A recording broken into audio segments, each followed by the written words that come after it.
Halo guys, perkenalkan nama saya Meliana Saputri. Di sini saya akan menjelaskan tentang 7 materi tentang kewarganegaraan. Yang pertama yaitu pengantar pendidikan warga negara dan hak dan kewajiban warga negara.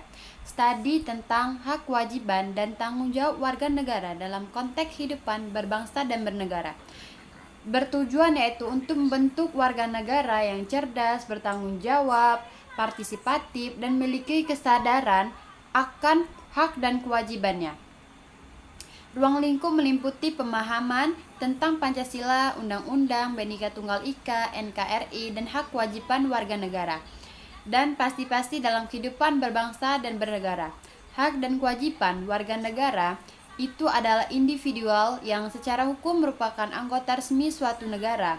Hak-hak warga negara diantaranya ada hak atas pekerjaan dan penghidupan yang layak, hak untuk berserikat, berkumpul, dan mengeluarkan pendapat, hak atas pendidikan, hak beragama dan berkeyakinan, hak untuk mendapatkan perlindungan. Kemudian ada juga kewajiban warga negara adalah wajib menaati hukum dan pemerintah, wajib membela negara, wajib membayar pajak, wajib menghormati hak asasi manusia orang lain, wajib menghormati hak asasi manusia orang lain, wajib turut serta atas pertahanan dan keamanan negara. Keseimbangan hak dan kewajiban idealnya pelaksanaan hak diiringi dengan pemenuhan kewajiban agar tercipta kehidupan berbangsa dan bernegara yang harmonis. Yang kedua yaitu demokrasi Indonesia.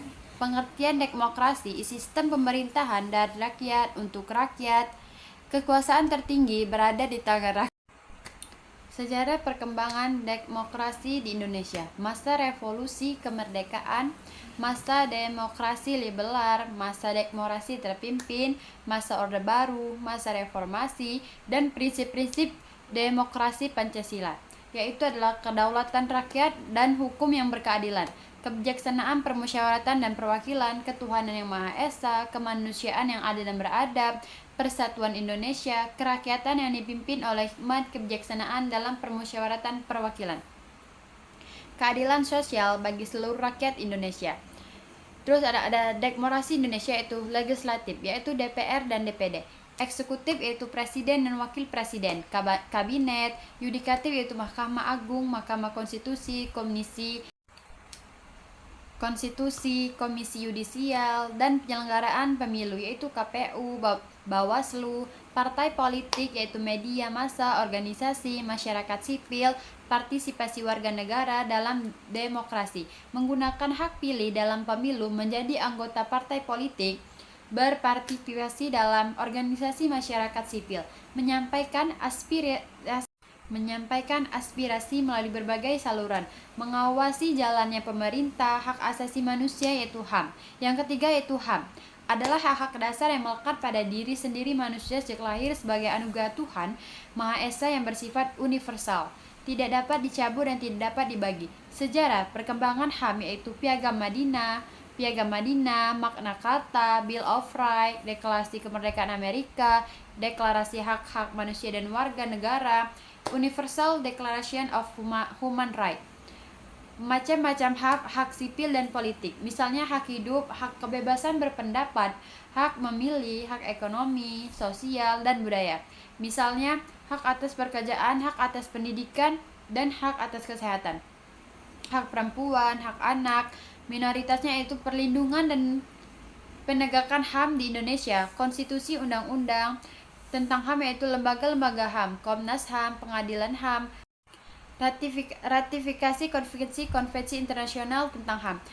Di Indonesia, kasus-kasus pelanggaran HAM masa lalu, diskriminasi, kekerasan, ketidakadilan hukum, wawasan Nusantara, pengertian wawasan Nusantara, cara pandang dan sikap, yaitu yang keempat itu wawasan Nusantara.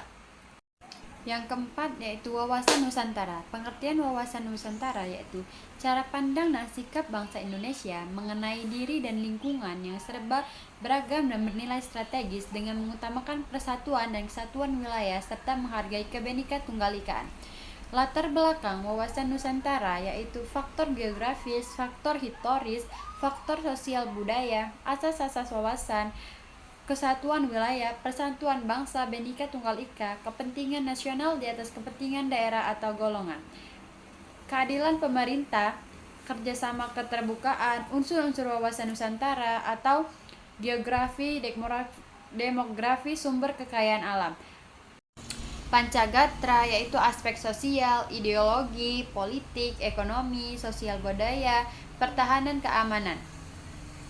Implementasi wawasan Nusantara tercermin dalam kebijakan dan pembangunan nasional yang pada persatuan, kesatuan, dan keutuhan wilayah NKRI. Yang kelima yaitu politik dan strategi nasional. Pengertian politik nasional, arah kebijakan dan tindakan yang diambil oleh negara untuk mencapai tujuan nasional merupakan perumusan dan pelaksanaan kebijakan negara dalam berbagai bidang kehidupan.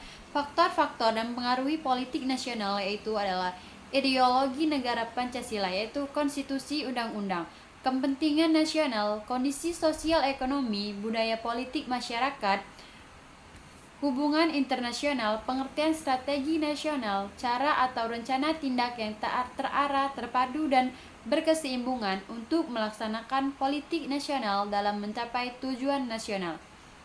Hubungan politik nasional dan strategi nasional. Politik nasional menetapkan tujuan dan arah, sedangkan strategi nasional menentukan bagaimana cara mencapai tujuan tersebut. Strategi nasional merupakan implementasi dari politik nasional. Contohnya yaitu strategi nasional dalam berbagai bidang, yaitu strategi pembangunan ekonomi, strategi pertahanan dan keamanan nasional, strategi pembangunan sumber daya manusia, strategi kebijakan luar negeri, dan implementasi. Yang keenam itu adalah implementasi. Wawasan Nusantara, pengertian implementasi yaitu wawasan Nusantara, penerapan nilai-nilai dan prinsip-prinsip wawasan Nusantara dalam berbagai aspek kehidupan berbangsa dan bernegara. Implementasi dalam bidang politik yaitu menegakkan kedaulatan negara, memperkuat kekuatan, membangun sistem politik dan demokrasi partisipatif, melaksanakan kebijakan luar negeri yang bebas, aktif, dan berorientasi pada kepentingan nasional.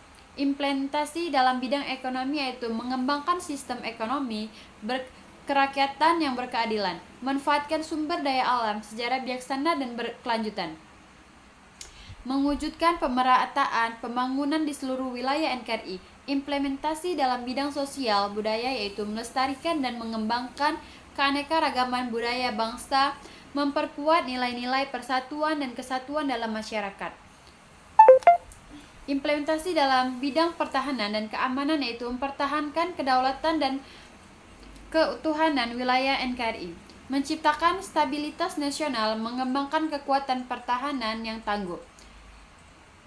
Tantangan dalam implementasi wawasan Nusantara yaitu globalisasi dan pengaruh asing, isu-isu separatisme dan integrasi bangsa, ketimpangan pembangunan antar wilayah, kurangnya pemahaman dan kesadaran masyarakat tentang wawasan Nusantara.